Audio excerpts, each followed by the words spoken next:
Hey, good morning, everyone. Today is August. Dude, I keep saying August. September 10th, 2025. It's September 10th, 2025. It is Wednesday. It was supposed to be my day off, but I'm covering a shift at 5 today. That's going to be one of the goals.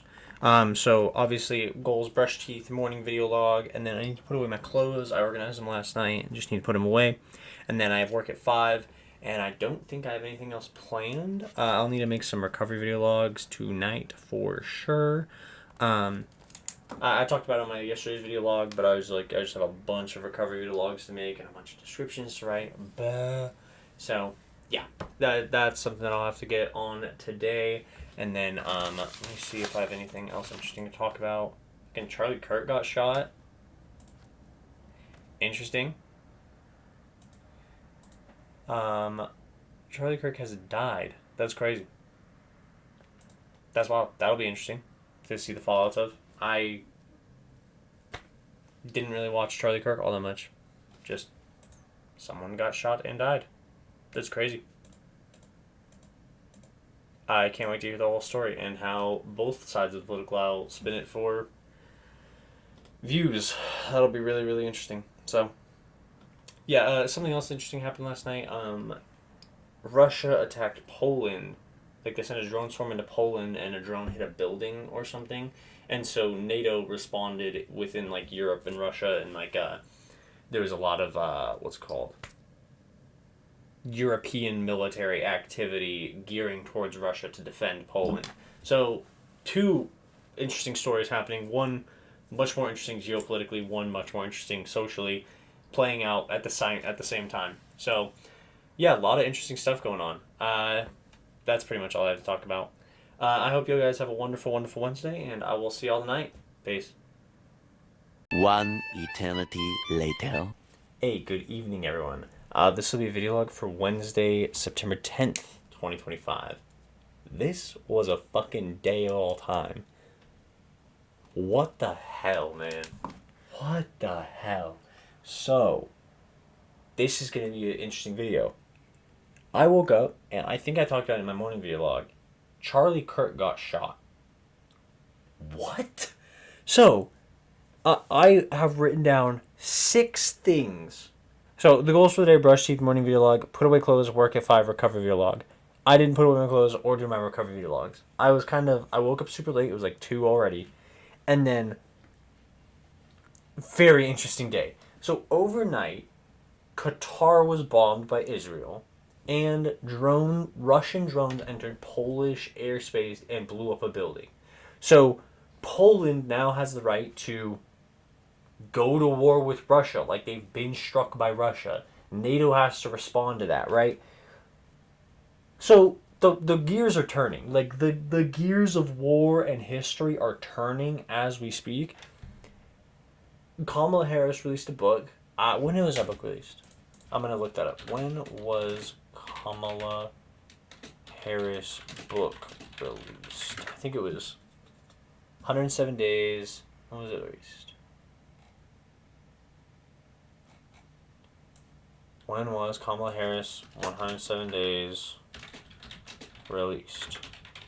Why is it not just telling me? With a release date of September 23rd, it's already been released.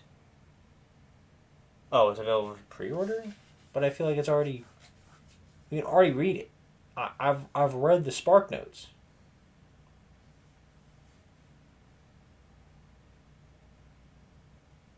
What? Okay, I'll skip over that. I feel like I've read parts of this book already. Anyway, I'll skip over that. Whatever. But Charlie Kirk got shot. And so this whole day has been filled. Like, I went to work at 4 and talked about it with Toby and Circa.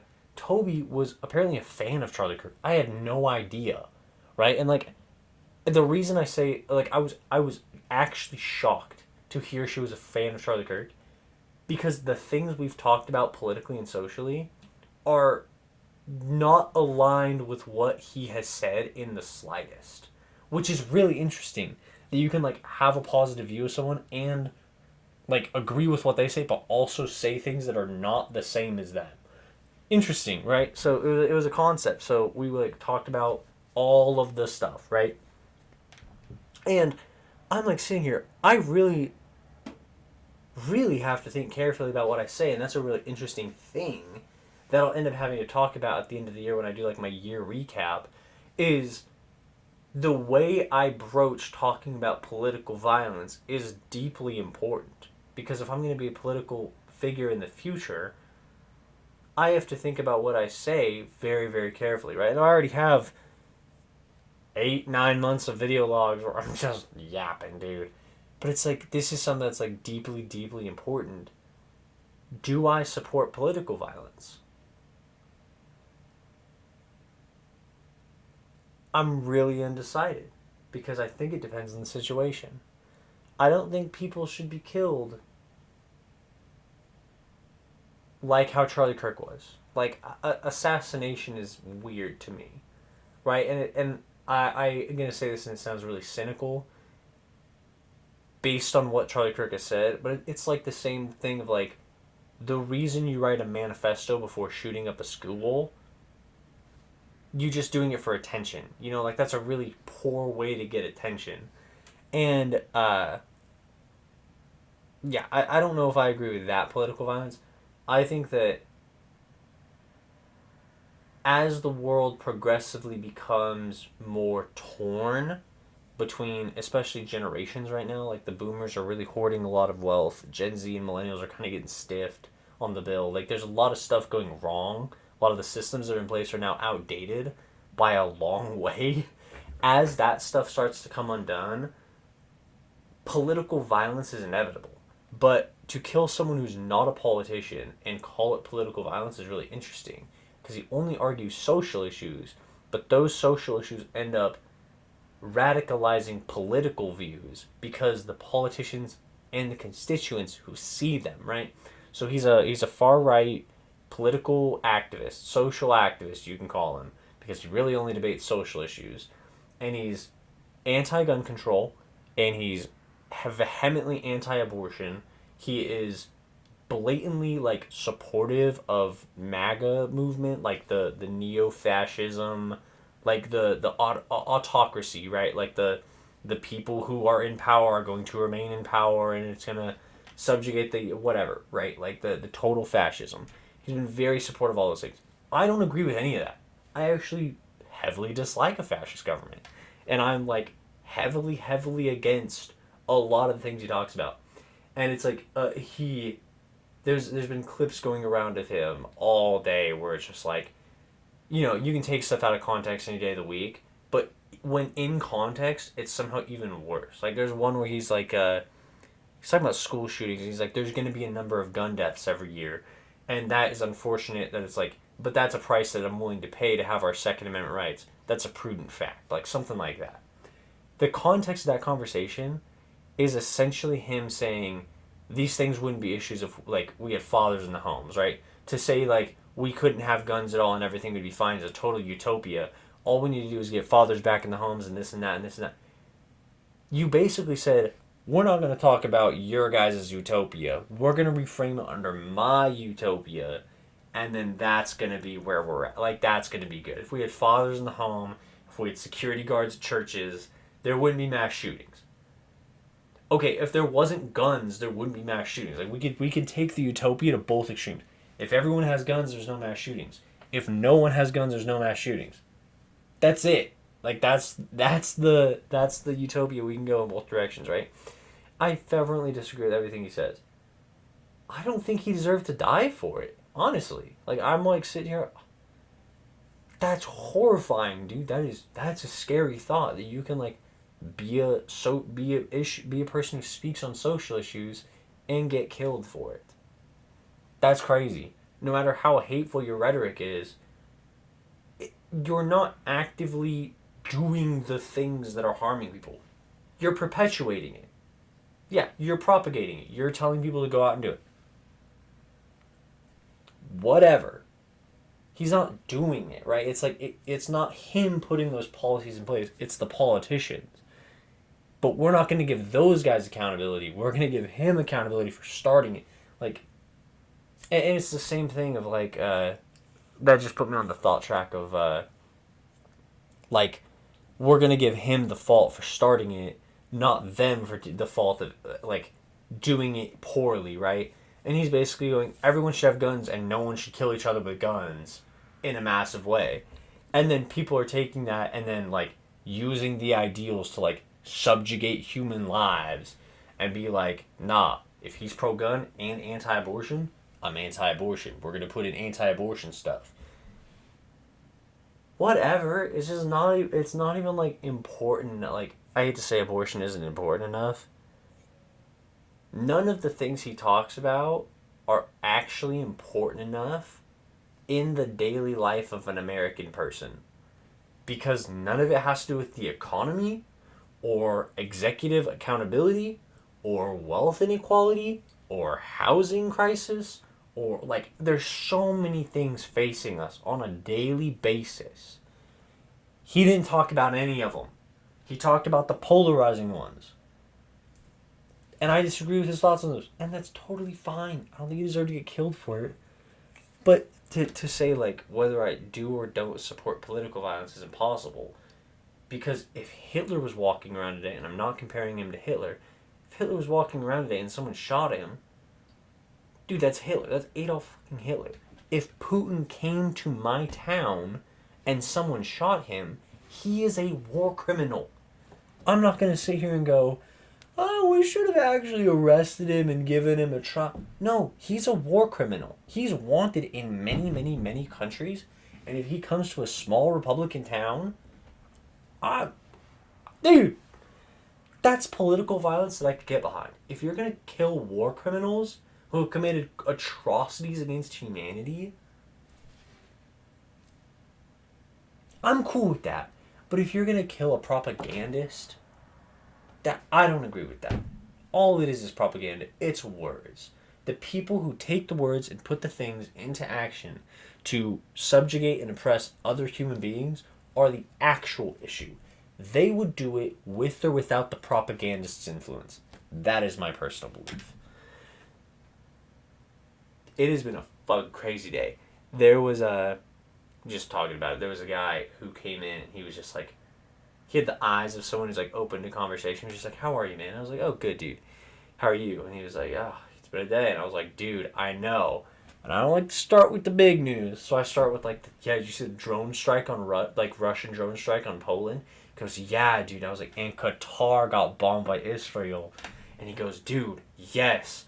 And I was like, and I can't even open social media today. And he goes, I know what you mean. I was like, dude, I loved that we both, like, the two actual, like, major geopolitical events that were, like, actually deeply important in the world were like, oh yeah, we could say these. Then the one thing that happened, it was kind of like the Voldemort, like the undercurrent, we're alluding to it, like the event that shall not be named.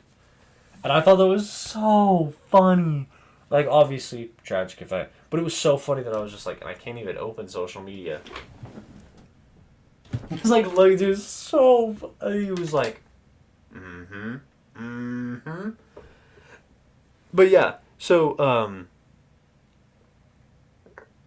there was something else. Oh yeah, I thought I was scheduled at 5 today, right? I have work at 5. I was scheduled at 4, but I was home when my mom got home. We all watched the video of Charlie Kirk together. Like, we all watched, like, Corey pulled it up on Twitter. We all watched him die. On video. Like, and I kind of had that thought of, like, I would be willing to bet it is at least 30 million people, like 10% of America today has watched a man die. Like, 1 in every 10 people has now seen someone get shot and killed. And they probably knew who he was. Like, that's insane to me. And, yeah, I guess I'll just end this with, I really hate that the media in this country really tries to portray it as a right versus left issue. And, you know, liberals, leftists, trans, gay, Republican, conservative, repubs, maggots, whatever, dude. None of it matters. And I feel like people have identified themselves with something And anything that is a minor opposition to their position is whatever they want to call it. And I feel like I've been pretty clear on these ideologues, but I know people don't watch them all. I am non-partial. I am non-partisan. I don't care about political affiliations. I'm not independent. I'm not involved.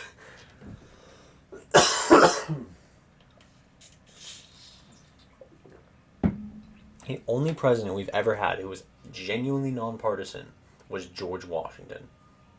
And I hate that. I think that America would be a much better place if we had real nonpartisan presidents who literally all they did was proper foreign affairs, foreign relations, like do all that, proper military executions, military discipline, whatever, and then just went along with what the country wanted to do. That's all the president needs to do. Just when Congress does something, if you think it's a good idea, help it get passed. Like, that's so easy. Vouch for things that you think would be good. Whether they're from the right or the left, it doesn't matter. When the people speak, give the people what they want. That's a leader, you know? Like, that's a nonpartisan, genuinely good leader. And we haven't had that my entire life. You know, like, even during the Obama administration, ICE shouldn't have been doing what they did. I heavily disagree with Obama's use of ICE. And I'm now researching, like, his bad antitrust. I say bad. I should say poor enforcement of, like, antitrust laws. Like, the companies that are now monopolies were monopolizing during his presidency. And it was just kind of happening. Like, he didn't really stop and intervene and step in when he had the full executive right to. So there's two things now that I'm like, Obama really, really dropped the ball. But I'm still overall positive of his presidency, right? And the media in this country is so quick to right versus left, incite violence, blah, blah, blah, blah, blah. Your neighbor hates you and wants you to die. Like, it's so absurd how polarized it is intentionally. Like, they want you to be angry at each other. And reading Dune, it really puts a lot of it into perspective. The thoughts that the experiences that I'm having in today's political world are explained in Dune as methods of democratic oppression. And it's like like in a democracy, the big flaw is the leaders have to give a scapegoat to people. They have to give they have to wave the red flag so that the people can run at it, and when they bust through, there's no person on the other side. So they've eliminated this obstacle, but it's your obstacle. So you wave the scapegoat that you're in control of. They bust through it and kill it, and there's no bone on the end of the stick. Like, there's no reward at the end of the railroad. There's no carrot at the end of the stick that you're gonna get, right? And so they talk about how it's like you have to throw them something every now and then. Every now and then, when they go to the scapegoat, life has to get a little bit better, but not every time, right? And so it's like we're clearly seeing that pattern of like things are kind of getting worse, a lot worse. They haven't thrown us a bone in a long time. When does that change? Right? And it's like we are the scapegoats. They're using us as scapegoats. They are scapegoating us against each other. The right is going the left is going the right. And none of it actually matters. And I think people are kind of waking up to that of like each other are really not the enemy. And I think social media is the perfect place for that kind of sentiment to gather, in that we're seeing rich people live lavish lives. So we know it's possible, but we're not at the point where life is bad enough yet that we're really ready for revolution. Like, our water is still running, our electricity's still on, our gas is still on, amenities are still good. Like, the remnants of the old system are still in place and working, so we don't have to have radical change it. It's just annoying that we're pitted against each other. And I just wanted to share that thought. Bro, rest in peace, Charlie Kirk. We have fought, to quote Hamilton, we have fought on like 75 different fronts. You've never made an offensive once. I disagree with everything he's ever said. He didn't deserve to die for it. That's just it. And he did not once, in my opinion, deserve other Republicans using him as a catalyst for violence. He did not deserve the left celebrating his death. No one deserves that. And I hope that if I ever die while I'm on this campaign trail, I hope people don't use my death like that. That'd be kind of fucked up, man. So yeah. I hope you all have a wonderful night, and I will see y'all tomorrow. Peace.